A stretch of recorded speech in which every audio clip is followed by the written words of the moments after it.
Di pemakaman suamiku, saat tanah menutup peti tempat dia dikubur, ponselku bergetar. Pesan itu muncul di layar. Aku masih hidup, jangan percaya siapapun. Di antara suara doa yang sayup dan hentakan tanah yang jatuh, kata-kata itu terasa seperti batu lewat di dalam perutku. Semua orang di sekelilingku tampak beku. Aku sendiri merasa tubuhku tidak lagi milik aku. Siapa yang mengirimi itu? Untuk apa? Dan yang paling menakutkan, benarkah ada sesuatu yang tidak ku ketahui tentang kematian Ernest? Orang-orang mengucap belasungkawa, pelukan datang dan pergi, tapi aku berdiri di sana seperti orang asing. Wajah-wajah yang ku kenal sejak lama kini terasa kabur. Anak-anakku, Charles dan Henry, berdiri tak jauh, tampak rapi dalam jas hitam. Wajah mereka datar seperti sketsa yang tak berjiwa. Mereka ikut menunduk, sesuatu yang harus dilakukan pada hari seperti ini. Tetapi aku menangkap sekilas percakapan pendek di antara mereka yang membuat dadaku semakin berat. Mereka berbisik, lalu salah satunya menatap ponsel, matanya tidak berkedip. Itu bukan tatapan yang kuingat dari anak-anak yang dulu memanjatku di dapur, yang terus bertanya tentang hal-hal remeh. Ada sesuatu yang dingin di sana. Langit hari itu muram, hembusan angin meniup kelopak bunga yang tersebar di sekitar peti. Tangan seorang tetangga menekan pelan lengan bajuku. Dia bilang hal-hal sopan yang biasa diucapkan pada pemakaman. Tapi kata-kata itu tidak sampai lagi ke telingaku. Yang terus berputar hanya pesan itu. Aku masih hidup, jangan percaya siapapun. Dalam kepalaku pesan itu bukan hanya peringatan. Ia seperti tombol yang menyalakan lampu rahasia yang selama ini tersembunyi di balik kehidupan kami yang tampak tenang. Aku Margo. Aku sudah menikah dengan Ernest selama 42 tahun. Kami hidup sederhana. Ernest ada di bengkel setiap hari, tangan-tangannya selalu berminyak, suaranya dalam ketika tertawa, dan dia punya cara menatap yang membuat segalanya terasa aman. Kami punya kebiasaan kecil, kopi jam 9 pagi, roti panggang di akhir minggu, lagu lama yang selalu ia nyanyikan dengan suara serak. Ditinggalkan sendirian setelah banyak tahun bersama, aku sering menunggu langkahnya di dapur. Jiwanya sederhana, pekerjaannya membentuknya. Seorang pria yang menghargai kerja keras, yang membangun dari besi dan keringat. Ketika kami menikah, kami berjanji hal-hal sederhana, saling menjaga, mengajarkan anak tentang kerja keras, memberi mereka harga diri. Charles lahir lebih dulu, lalu Henry 2 tahun kemudian. Mereka kecil, lincah, ribut di meja makan, berebut kursi. Kami tidak kaya. Ernest mengajar mereka bagaimana memperbaiki sepeda sendiri, bagaimana mengencangkan baut. Kami menumbuhkan rasa tanggung jawab. Di foto-foto lama, aku masih bisa melihat keceriaan mereka. Alis yang tak teratur, senyum yang penuh gigi, jaket kecil yang selalu kotor setelah bermain di garasi. Waktu berjalan, anak-anak tumbuh, lalu jarak tumbuh pula. Mereka mengambil pilihan yang membuatku bangga, sekaligus hati ini terpukul. Sekolah yang lebih tinggi, pekerjaan di kota. Tapi ada hal-hal yang berubah perlahan, begitu halus sehingga aku mengabaikannya pada awalnya. Charles mulai menghabiskan lebih banyak waktu di luar rumah, bertemu orang-orang yang bercelana bagus dan mobil yang mengilap. Henry, yang selalu penurut, mulai terlihat cemas, sering menelepon di tengah malam, menutup rapat saat kupandang. Mereka pulang lebih jarang, dan ketika pulang, percakapan kecil kami berubah menjadi obrolan tentang rencana besar yang melibatkan investasi atau peluang bisnis. Kata-kata itu bergema di ruang tamu kami, terasa asing. Aku mencoba memberi mereka ruang. Aku mengira ini adalah fase. Orang tua mana yang tidak melihat anaknya berubah ketika mereka menemukan dunia sendiri? Tapi ada momen-momen aneh yang menempel di pikiran. Charles yang dulu mau membantu di bengkel, suatu kali menolak dengan cepat. "Aku tidak punya waktu, Bu," katanya singkat. Lantas pandangannya bergeser ke arah jam tangannya yang baru. Henry pernah pulang larut, wajahnya pucat, dan aku memergokinya menghapus jejak sesuatu di dompetnya dengan cemas. Pernah aku melihat tumpukan kertas yang berisi nama-nama perusahaan dan angka-angka. Mereka menolak ketika aku tanya, bilang itu urusan bisnis. Di rumah, Ernest tetap seperti biasa, sibuk merapikan perkakasnya, menulis catatan kecil di buku kecil yang sudah lusuh. Ia sempat bercanda tentang menambah asuransi. Hanya tindakan pencegahan Maggie, kita takkan pernah tahu. Tapi aku tidak mengira itu akan menjadi sebuah masalah. Dia selalu ingin memastikan segala sesuatu diatur, agar aku tidak repot. Dia punya hati besar, dia ingin memastikan anak-anaknya tidak kekurangan apapun. Mungkin itulah yang membuat kami semua merasa aman. Beberapa bulan sebelum kematiannya, aku perhatikan Ernest sering tampak lebih lelah. Dia mengeluh pusing sesekali, dan kita pergi ke dokter. Mereka bilang itu hanya tekanan darah. Kami menuruti anjuran, istirahat lebih, kurangi alkohol. Suatu malam, ia sampai di rumah dengan wajah pucat, memegang secari kertas, sebuah kartu nama yang tertempel, Stephen Callahan, Private Investigator. Aku bertanya kenapa ia memiliki kartu detektif swasta. Ernest hanya mengangkat bahu, setengah tersenyum, bilang, "Aku ingin tahu beberapa hal, Maggie, hanya ingin memastikan." Itu terdengar seperti kebiasaan lama, dia yang suka mencari jawaban sendiri. Aku tidak menanyakannya lagi. Ketika panggilan dari rumah sakit itu datang, aku hampir tidak percaya. "Ibu Hayes, kami dari RS. Ayah Anda kecelakaan, kondisinya kritis." Kata kritis menggema dalam telinga. Aku berlari ke mobil tanpa memikirkan jas hujan yang lusuh atau sendal yang salah. Di rumah sakit, ruang ICU itu dingin dan penuh dengan suara mesin yang berdetak. Ernest terbaring dengan selimut rumah sakit menutupi sebagian tubuhnya. Jarum-jarum kecil menempel di tangannya. Dokter datang menjelaskan dengan wajah yang sopan. Ada kerusakan organ yang cepat, kami sedang lakukan segala yang bisa kami lakukan. Aku menggenggam tangannya, merasakan kulit yang menipis, suara napasnya yang berat. Anak-anak datang, duduk di kursi terdekat. Mereka tampak tegang, matanya bolak-balik antara ayah yang terbaring dan ponsel mereka. Saat itu aku sadar, hal-hal yang dulu penting bagi kami, waktu makan bersama, cerita lucu malam minggu, semua bergeser menjadi angka dan logistik. Charles bicara satu kalimat yang membuat seluruh ruangan beku. "Kita perlu cek polis asuransi ayah. Kita harus pastikan semuanya beres kalau terjadi apa-apa." Henry menimpali dengan nada cepat. "Dan kita harus bicara soal rekening bengkel. Ada kemungkinan kita butuh dana untuk menutup utang." Mereka berbicara seperti dua manajer yang menata aset, bukan dua anak yang cemas atas sakit ayahnya. Aku tak tahu harus merasa terluka atau bingung. Ernest membuka mata dan menatap mereka rendah, seperti mencari potongan kenangan yang ia kenal, namun tidak mendapatkannya. Selang beberapa hari, setelah kami melewati malam-malam yang panjang di ruang tunggu, Ernest meninggal. Kematian itu diputuskan di papan tulis medis sebagai sesuatu yang resmi. Dokter menjelaskan penyebabnya dengan kata-kata yang steril, gagal organ, komplikasi. Aku menandatangani kertas, menatap huruf yang terasa seperti potongan kertas dingin. Upacara pemakaman direncanakan. Aku berjalan di antara persiapan itu dengan langkah berat, menerima belasungkawa, menjawab siapa saja yang bertanya tentang jas yang akan dipakai suamiku. Semua ritual itu terasa hampa. Dan kemudian, di laci kain hitam yang menutupi peti, ponselku bergetar. Pesan itu muncul. "Aku masih hidup. Jangan percaya siapapun." Aku memutuskan untuk tidak langsung menunjukkan pesan itu. Di pemakaman, itu adalah hal terakhir yang kupikirkan akan kubicarakan. Aku menyimpannya di saku jaket, seolah menyimpan bara api kecil. Tapi di balik barbuk bunga dan ucapan yang hampa, pesan itu bergandengan dengan perasaan takut yang mulai berakar. Apakah ada orang di dekatku tidak jujur? Apakah anak-anakku terlibat? Apakah ada motif lain yang selama ini tersembunyi? Sesuatu tentang asuransi, rekening, atau bahkan sesuatu yang lebih gelap. Beberapa hari setelah pemakaman, di rumah yang kini terasa terlalu sunyi, aku mulai menyusun kembali potongan-potongan kecil. Ada hal-hal yang sebelumnya kupikir kebetulan, kini tampak seperti bagian dari puzzle. Pertama, polis asuransi yang Ernest sebutkan beberapa bulan sebelumnya. Aku pergi ke laci meja makan dan mencari catatan kecilnya. Di sana, di antara kwitansi menumpuk, ada amplop bertuliskan tanggal, polis tambahan 0106. Amplop itu tersegel, dan aku membukanya dengan perasaan seperti membuka kotak Pandora. Polis itu memang telah ditingkatkan nilai pertanggungannya. Jumlah yang tertulis di sana jauh lebih besar daripada yang kutahu. Ketika kupanggil perusahaan asuransi untuk menanyakan, mereka memerlukan otorisasi. Mereka bilang perubahan dilakukan bulan lalu dengan dokumen yang ditandatangani atas nama Ernest. Aku tidak menandatanganinya. Ernest, yang selalu berkonsultasi dulu dengan aku, tidak pernah memberitahu. Lalu ada rekening banknya. Aku pergi ke bank dengan bukti identitas, menunggu di kursi keras yang dingin sambil menavigasi perasaan malu. Pegawai bank itu, sopan, menunjukkan riwayat transaksi. Ada penarikan besar yang terjadi beberapa minggu sebelum kematiannya. Jumlah itu tidak kecil. Diambil dari rekening bengkel dan dipindahkan ke akun lain yang namanya tidak aku kenal. Ketika aku tanya siapa yang mengotorisasi, mereka menunjukkan formulir yang ditandatangani oleh seseorang atas nama Ernest. Tanda tangan itu tampak rapi. Mungkin orang yang menulisnya sering menandatangani dokumen. Aku merasa seperti sedang menatap cerminan wajahku sendiri, namun tidak mengenal siapa di dalamnya. Di bengkel Ernest, sesuatu terasa lain.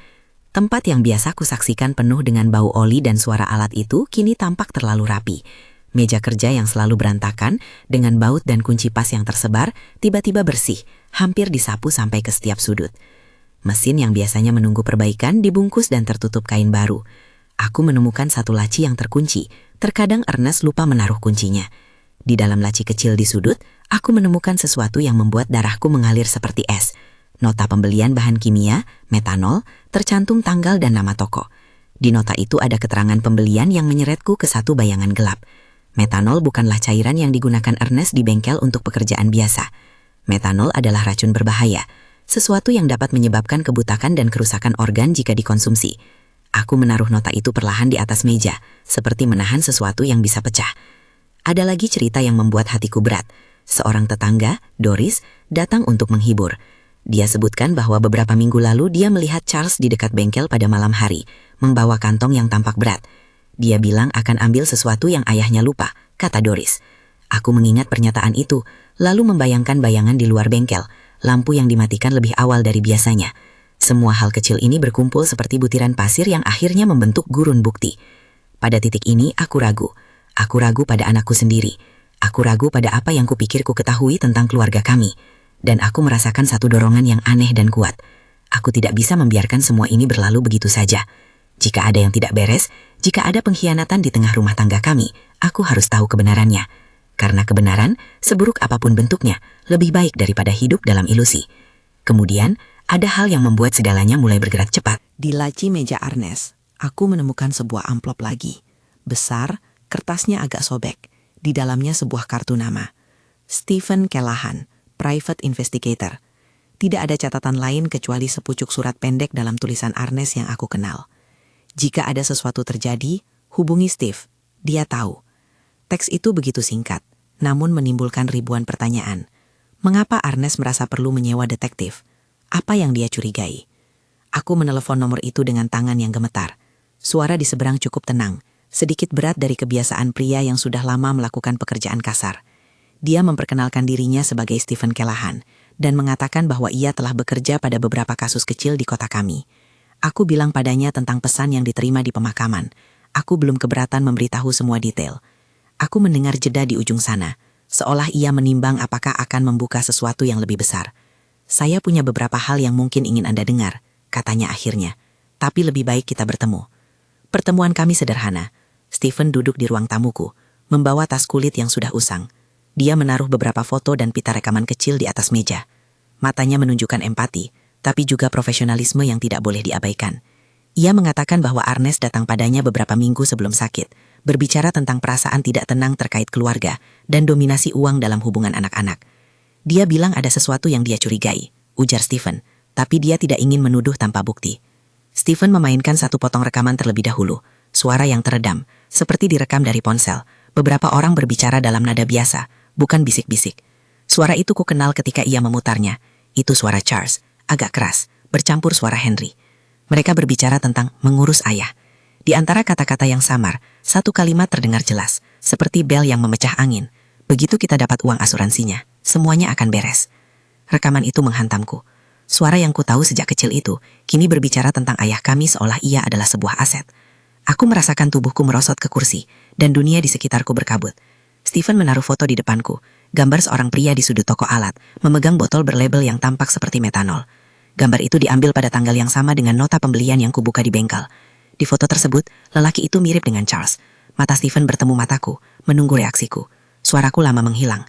Aku merasa seolah-olah segala hal yang selama ini kusangka sebagai kebetulan, kini menjadi sesuatu yang terstruktur, rangkaian langkah yang telah direncanakan. Apa yang harus kulakukan?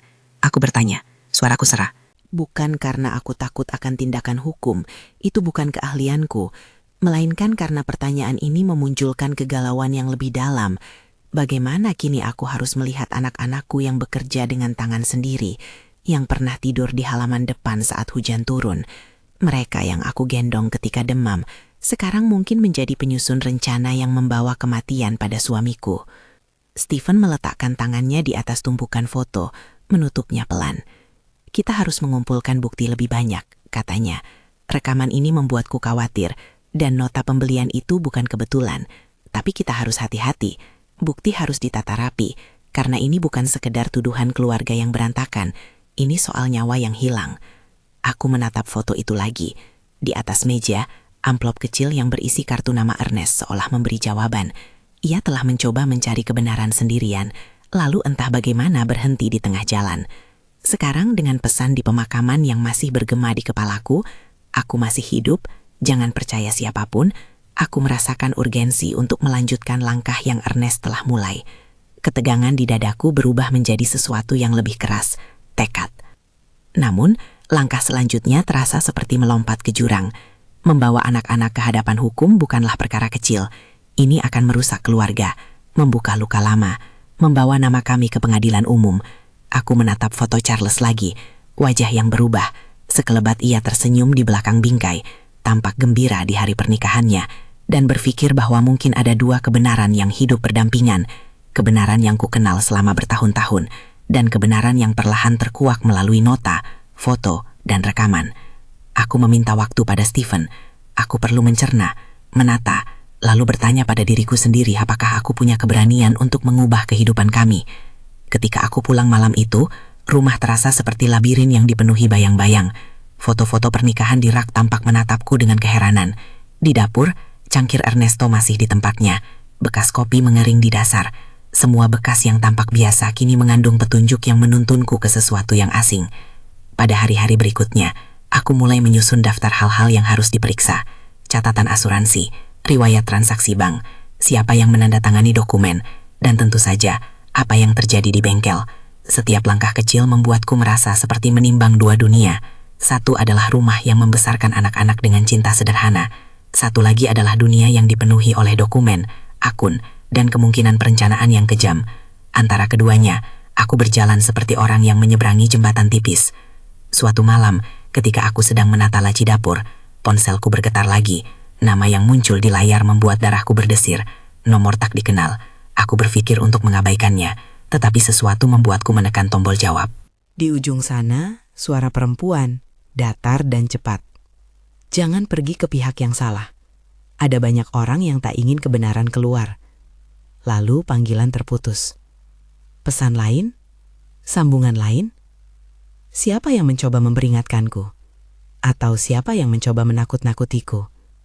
Kepalaku penuh dengan pertanyaan. Aku tahu satu hal. Aku tidak bisa kembali ke keadaan sebelumnya.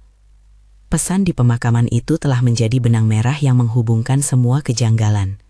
Ernest, entah mengapa, telah mencoba mencari jawaban. Bukti-bukti kecil mulai bermunculan. Dan kini Stephen di sisiku, dengan foto dan pita rekaman. Aku merasa lelah, namun ada api dalam diriku yang tak mau padam. Jika ini memang tentang uang, polis yang dibesar-besarkan, penarikan tanpa sepengetahuan, pembelian metanol, maka ada konsekuensi yang harus dituntaskan. Bukan demi pembalasan, tetapi demi kebenaran dan demi menghormati kehidupan Ernest yang direnggut. Di antara rasa duka dan rasa geram, aku merasakan sesuatu yang baru, keberanian. Keberanian untuk menanyakan, menuntut, dan mengambil langkah, meskipun dunia menekan. Aku menatap cermin, melihat wanita tua yang wajahnya dipahat oleh kekhawatiran dan kebijaksanaan. Di sana ada jejak air mata, dan juga garis-garis yang menandakan keteguhan. Aku menarik napas panjang, merasakan udara yang dingin masuk, dan berkata pada diri sendiri bahwa aku akan mengejar kebenaran, sedikit demi sedikit, sampai semua yang tersembunyi itu terbuka. Langkah pertama setelah pertemuan dengan Stephen adalah mengkonfirmasi nota pembelian dan foto toko. Itu berarti pergi ke toko alat, berbicara dengan pemilik yang mungkin lupa atau takut, dan memeriksa CCTV bila ada. Tapi aku juga tahu, ada resiko yang tidak boleh diabaikan. Jika aku mulai menggali sendiri tanpa persiapan, aku bisa mengacaukan bukti atau menempatkan diriku dalam bahaya. Stephen menyarankan pelan. Kita harus mengumpulkan bukti yang tak terbantahkan. Foto, tanda tangan, bukti pembelian, dan tentu saja rekaman yang lebih jelas. Dia menatapku dengan serius, seakan menimbang apakah aku siap untuk perjalanan ini. Malam itu, ketika semua lampu padam, aku duduk di meja makan dengan secangkir kopi yang dingin. Aku membuka kembali pesan di pemakaman. Kata-kata itu masih bergema. Aku masih hidup. Jangan percaya siapapun. Siapa yang menulisnya? Siapa yang menelponku malam itu lalu memutuskan hubungan? Apakah pesan itu peringatan untuk melindungi seseorang? Atau jebakan untuk mengacaukan pikiranku? Pertanyaan-pertanyaan itu bertabrakan di kepala. Tetapi satu hal jelas, aku tidak akan menyerah. Di pagi hari, aku memutuskan untuk memulainya dari tempat yang paling akrab, bengkel. Jika ada sesuatu yang disembunyikan, terkadang itu mulai dari sana. Dari tempat Ernest bekerja, dari meja yang penuh bekas tugasnya. Aku akan mencari laci yang terkunci, memeriksa rak tempat cat dan cairan tersimpan, menelusuri tumpukan kertas. Aku akan berbicara dengan tetangga, menanyakan siapa yang datang larut malam. Dan jika perlu, aku akan membawa bukti itu kepada Stephen dan kemudian pada pihak berwenang. Aku tidak tahu apa yang akan kutemukan atau apa konsekuensinya. Yang ku tahu hanya satu, kebenaran harus keluar, apapun itu. Dengan tangan yang gemetar namun penuh tekad, aku mengunci pintu rumah dan melangkah ke jalan yang masih lembab dari hujan semalam. Di kotak dada di bawah kursi, aku menaruh amplop dengan rekaman dan foto yang Stephen berikan. Di dalam hatiku, pesan itu masih menjadi nyala kecil yang menuntun. Di luar, kota bergerak seperti biasa. Tapi untukku, hari itu adalah awal dari sesuatu yang besar dan menakutkan. Sebuah perjalanan untuk menarik tirai yang selama ini menutup wajah keluarga kami. Keesokan paginya, aku kembali ke bengkel lebih awal, sebelum matahari naik sepenuhnya. Pintu gerbang masih setengah terbuka. Bau oli yang familiar menyambutku seperti ingatan yang manis sekaligus pahit. Aku membawa amplop dengan foto dan pita rekaman yang Stephen beri, dan di saku jaket aku menyimpan nota pembelian metanol itu seperti petunjuk yang tak ingin kusembunyikan lagi. Di ruang kerja, aku bergerak perlahan, membuka laci demi laci, menyentuh benda-benda yang dulu kuanggap milik Ernest, alat ukur, kuas kecil berlumuran cat, sebuah karnet catatan yang sudah pudar tulisannya. Di salah satu rak, aku menemukan kotak kecil yang biasanya Ernest umakan untuk menyimpan tanda terima. Di dalamnya ada beberapa nota tambahan, sebagian ternoda oli, namun ada juga bukti transfer yang kubutuhkan. Tanda terima pembayaran yang menunjukkan jumlah besar berpindah beberapa minggu sebelum ia sakit. Ada pula salinan formulir yang tampaknya mengotorisasi perubahan polis asuransi, namanya tercetak di sana, lengkap dengan tanda tangan. Ketika aku menelusuri sudut demi sudut, aku merasakan kulit kepala seperti berdiri. Rasanya seperti mengumpulkan serpihan kehidupan seseorang yang kini menjadi bukti. Aku mengambil foto-foto itu dengan ponselku, mencatat tanggal, dan menaruh kembali barang-barang itu di tempat semula. Stephen berpesan agar kami tidak merusak atau memindahkan dokumen lebih dari yang perlu. Ia mengulang bahwa bukti harus diserahkan kepada pihak berwajib dengan cara yang benar. Beberapa hari kemudian, aku bertemu dengan Sarjen O'Connell di kantor kecilnya, sebuah ruangan dengan meja kayu yang penuh berkas dan secangkir kopi yang sudah dingin. Wajahnya serius, tapi matanya menunjukkan bahwa dia mendengar lebih dari hanya soal polisi biasa. Aku menyerahkan semua salinan yang kubuat, nota pembelian, foto yang Stephen ambil di toko alat, tanda terima transfer, dan rekaman. Aku bercerita perlahan, dari pesan di pemakaman sampai soal kartu nama Ernest dan pertemuanku dengan Stephen. Dia mendengarkan tanpa menginterupsi sampai aku berhenti berdetak. Ada cukup banyak potongan di sini yang perlu diperiksa, katanya akhirnya. Kami akan mulai dari cek forensik terhadap rekaman, periksa CCTV di toko, verifikasi tanda tangan, dan minta lab menguji kembali isi pada sampel dari lokasi. Nada suaranya membuatku merasa ada tindakan yang akan dilakukan, bukan hanya kata-kata penghiburan belaka. Pekerjaan polisi berjalan dan aku ikut di setiap langkah sejauh yang memungkinkan. Stephen tetap di sampingku, kadang menelpon jika ada sesuatu yang perlu diklarifikasi. Kami memeriksa toko alat tempat foto itu diambil. Pemilik toko, seorang lelaki paruh baya dengan tangan kasar, mengingat ada pelanggan yang membeli cairan berlabel pada tanggal yang tertera. Dia pakai jaket gelap, ujar si pemilik ketika aku berikan fotonya. Tapi saya ingat ia kelihatan terburu-buru. CCTV toko yang semula tampak buram, ternyata memberikan satu bingkai yang cukup jelas. Sosok mirip Charles mengambil botol dari rak, lalu memasukkannya ke tas. Itu bukan kesimpulan akhir, namun penumpukan bukti semakin menekan ruang bagi kebetulan. Pemeriksaan di bank juga membuka lebih banyak hal. Formulir yang menandatangani perubahan pada polis asuransi dan permintaan transfer dana memiliki ciri-ciri tanda tangan yang konsisten. Seorang analis forensik tulisan tangan menjelaskan kepada kami bahwa meski ada tanda tangan yang mungkin mirip, ada juga elemen yang menunjukkan tekanan yang berbeda, seolah ditulis dalam keadaan terburu-buru atau di bawah pengaruh. Mereka meminta waktu untuk membandingkan tanda tangan itu dengan dokumen yang lebih lama, termasuk kartu tanda tangan Ernest yang tersimpan di rekening lama. Ketika hasil awal datang, sebagian besar dokumen yang menandai perubahan besar memang menunjukkan otorisasi yang tampak sah. Namun ada kecacatan prosedur yang membuat pihak bank setuju untuk membuka jalur investigasi. Satu hal lain muncul. Rekaman yang Stephen punya ternyata bisa diperjelas. Teknisi audio berhasil mengurangi kebisingan latar dan memberikan potongan yang lebih jelas. Di salah satu bagian, kutipan pendek terdengar jelas ketika diputar di ruangan kecil kantor polisi. Begitu asuransi cair, kita bisa atur semuanya. Itu bukan hanya kata-kata. Bagi saya itu adalah suara yang sangat familiar. Di pengadilan nanti, potongan itu akan berbicara sendiri. Di saat itu, ketika suara itu mengisi ruangan, aku merasakan sesuatu yang seperti kelepasan sekaligus kehancuran. Anak lelaki yang pernah tidur di sampingku itu berbicara tentang ayah kami seolah ia hanya sebuah angka. Polisi bergerak hati-hati. Mereka memutuskan untuk melakukan penggeledahan di bengkel dengan izin yang sesuai, mengumpulkan sampel dari botol-botol yang ditemukan, dan meminta ahli kimia untuk menguji sisa-sisa bahan kimia.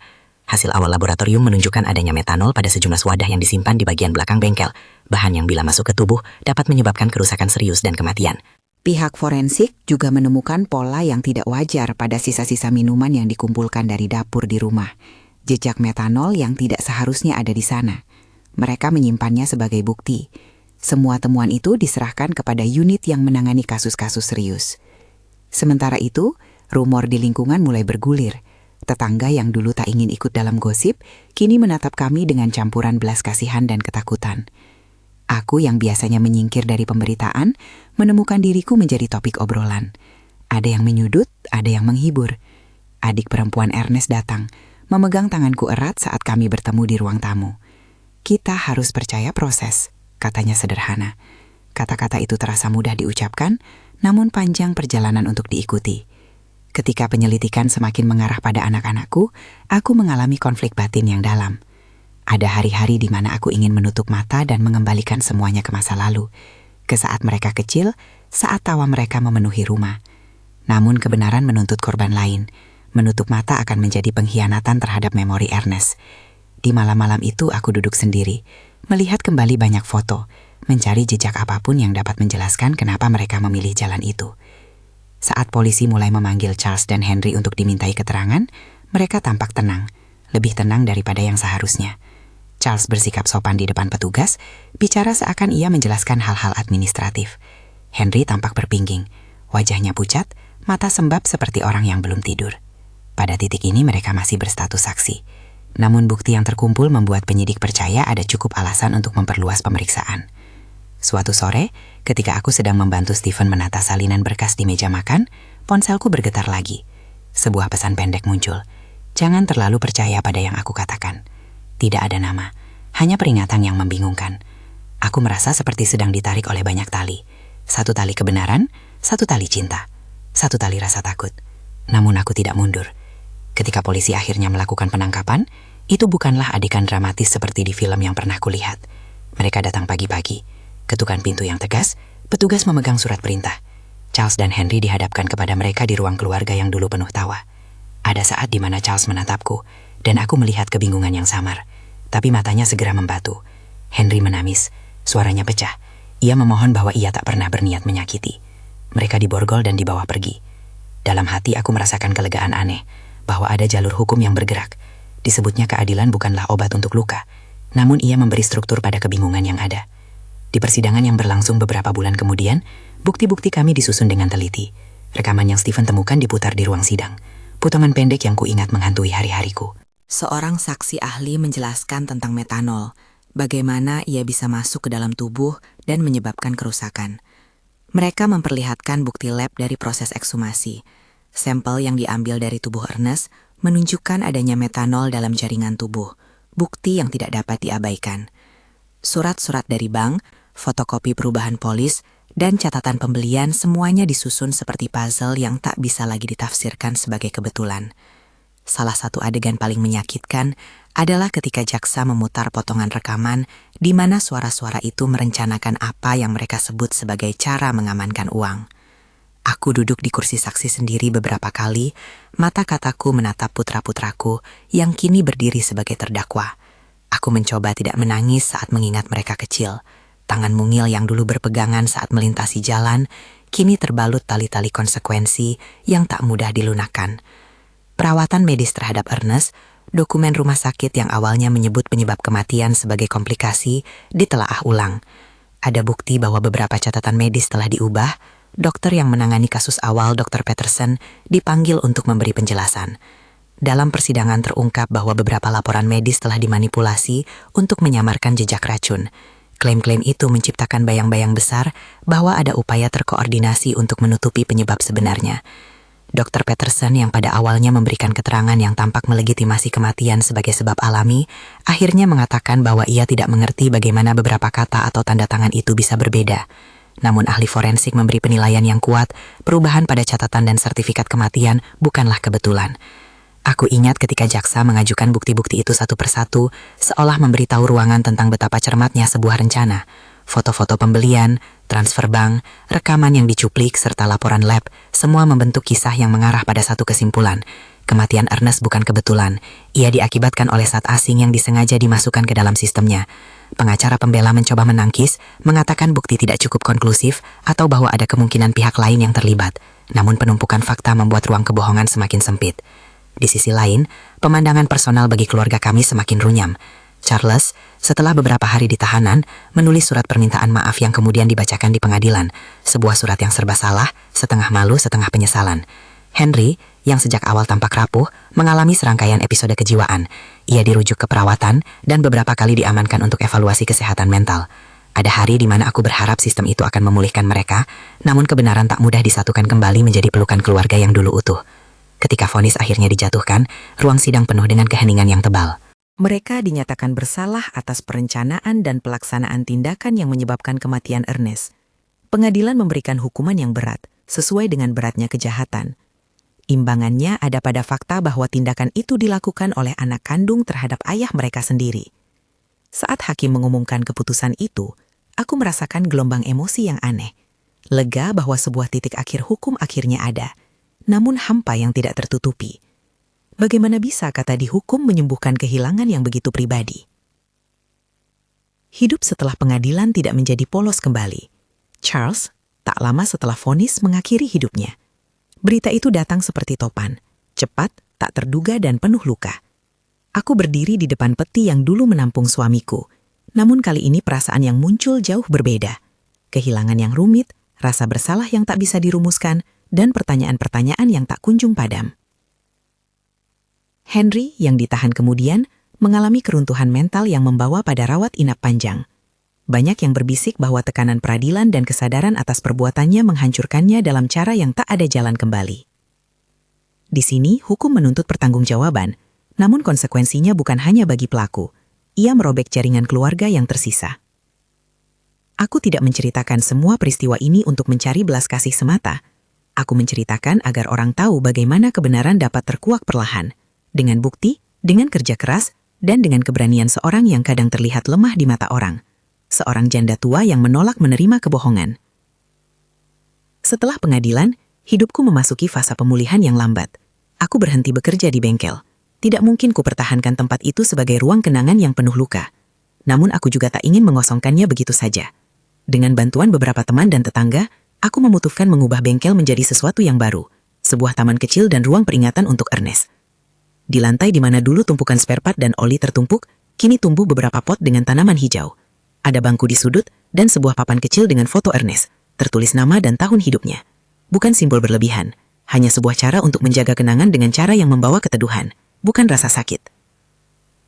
Selain itu, aku mendirikan sebuah yayasan kecil bersama beberapa aktivis lokal, sebuah organisasi yang fokus memberi dukungan pada korban kejahatan dalam lingkup keluarga.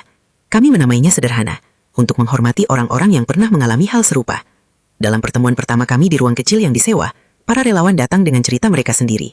Istri yang disakiti oleh suami, orang tua yang dirampas hak oleh anaknya, saudara yang merasa diperalat demi warisan. Semua kisah itu membuka mataku. Pengkhianatan keluarga bukan fenomena terpencil. Ia memiliki pola yang bisa dikenali ketika seseorang mau melihat tanda-tandanya. Menjalankan yayasan memberi aku tujuan baru. Aku bertemu banyak korban yang butuh didengar. Mereka datang dengan mata penuh lelah dan hati yang rapuh. Namun sedikit demi sedikit, ketika kami mendengarkan dan membantu mereka merangkai bukti, dokumen, rekaman, kesaksian, terlihat ada ruang untuk pulih. Kami bekerja sama dengan penasihat yang mengerti trauma, bukan hanya aspek legal.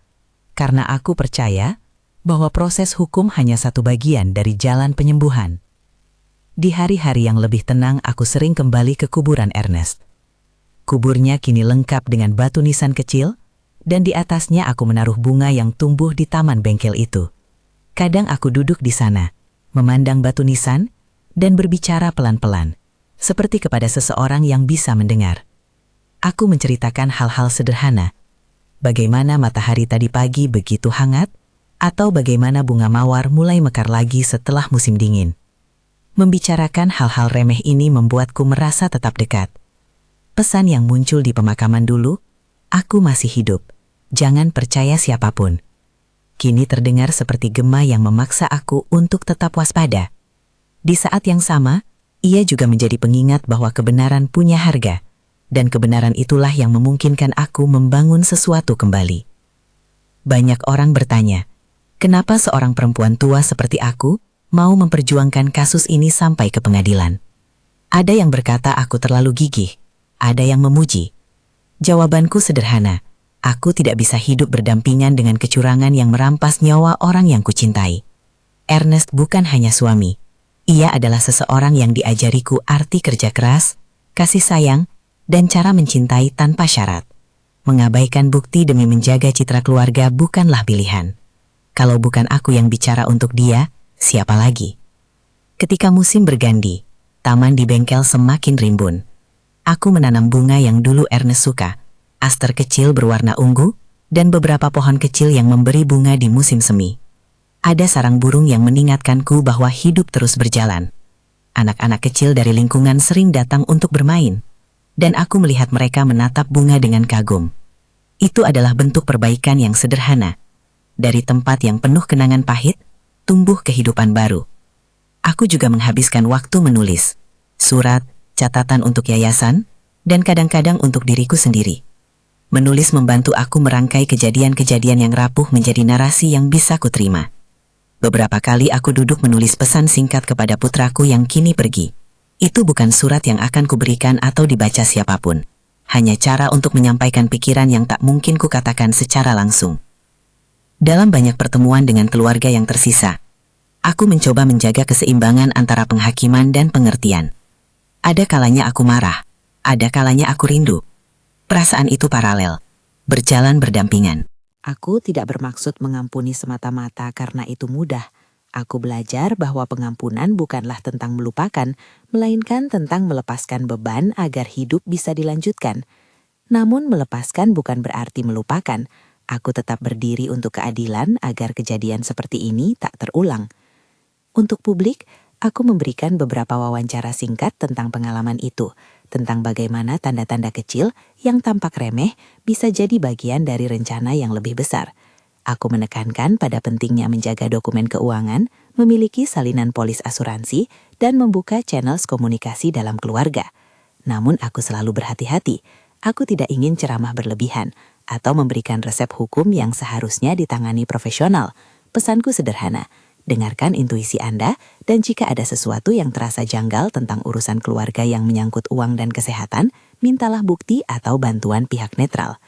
Ada satu episode yang selalu terngiang setiap kali aku melewati bengkel, sebuah kartu kecil berdebu yang pernah Ernest simpan di laci, jaga kebun Maggie. Aku pernah menertawakannya dulu, menganggap kata-kata itu hanya gurauan. Kini aku memahami makna yang lebih luas. Jaga kebun, bukan hanya kebun fisik, melainkan kebun kehidupan. Pelihara hal-hal yang layak, pangkas yang merusak, dan tanam kembali apa yang hancur. Tahun-tahun berlalu, aku tak lagi muda, namun ada ketegasan baru dalam langkahku. Aku menjadi wajah yang tidak diinginkan oleh mereka yang mencoba memperkaya diri dengan cara menjahat, namun menjadi tempat sandaran bagi mereka yang pernah terkhianati. Yayasan kami berkembang perlahan, konsultasi psikologis, workshop tentang manajemen keuangan untuk keluarga lanjut usia, dan sesi berbagi pengalaman. Aku menemukan bahwa memberikan suara kepada yang tak bersuara, bahkan jika itu hanya puluhan orang, memberi arti pada penderitaan yang pernah kualami. Ada datang saat di mana aku duduk di depan meja makan, melihat secangkir kopi yang sudah dingin, dan tersenyum samar. Ingatan tentang lagu-lagu lama yang dinyanyikan Ernest muncul, dan aku menyanyikannya pelan, suaraku retak namun tulus. Kehidupan tidak pernah kembali seperti semula. Rumah kami tak lagi penuh dengan tawa anak-anak yang tumbuh, namun ia dipenuhi dengan kehadiran yang lain, keberlanjutan, komunitas, dan kerja untuk membuat sesuatu yang berguna dari puing-puing. Kadang aku berpikir kembali pada pesan di pemakaman. Aku masih hidup, jangan percaya siapapun. Waktu itu pesannya terasa seperti serangan, sebuah pengingat bahwa ada kegelapan di balik senyuman. Namun semakin lama, aku melihat pesan itu juga sebagai panggilan bangkit, bahwa dari panggilan siapapun yang berani menyuarakan kebenaran, tindakan kecil bisa melahirkan pergeseran besar. Pesan itu memicu pencarian bukti, dan bukti itu melahirkan proses hukum. Proses hukum membawa konsekuensi, beberapa menyakitkan, beberapa menyengat. Namun tanpa upaya itu, kebenaran mungkin tak akan pernah keluar. Di penghujung hari, aku mengajarkan pada diri sendiri dan pada orang lain suatu pelajaran sederhana. Keadilan bukan sekadar hukuman yang dijatuhkan. Ia adalah jalan bagi mereka yang ditinggalkan untuk menyusun kembali kehidupan mereka dengan martabat. Ada hari-hari ketika aku masih menangis tak terdengar. Ada juga saat-saat ketika aku tertawa mendengar cerita konyol dari relawan yayasan. Di antara keduanya, aku memilih untuk hidup. Jika ada pesan terakhir yang ingin kubagi, itu adalah perhatikan tanda-tanda kecil, lindungi dokumen penting, dan jangan takut mencari bantuan ketika kecurigaan muncul. Dan untuk yang membaca ini yang pernah merasakan pengkhianatan serupa, Anda tidak sendiri. Kita bisa saling mendukung, dan dari luka kita bisa menenun sesuatu yang memberi kekuatan kepada orang lain. Jika cerita ini menyentuh Anda, bagikanlah atau tuliskan pengalaman Anda di komentar. Berbagi membuat kita tahu bahwa kita tidak sendiri, dan terkadang sebuah suara saja dapat mengubah arah sebuah nasib.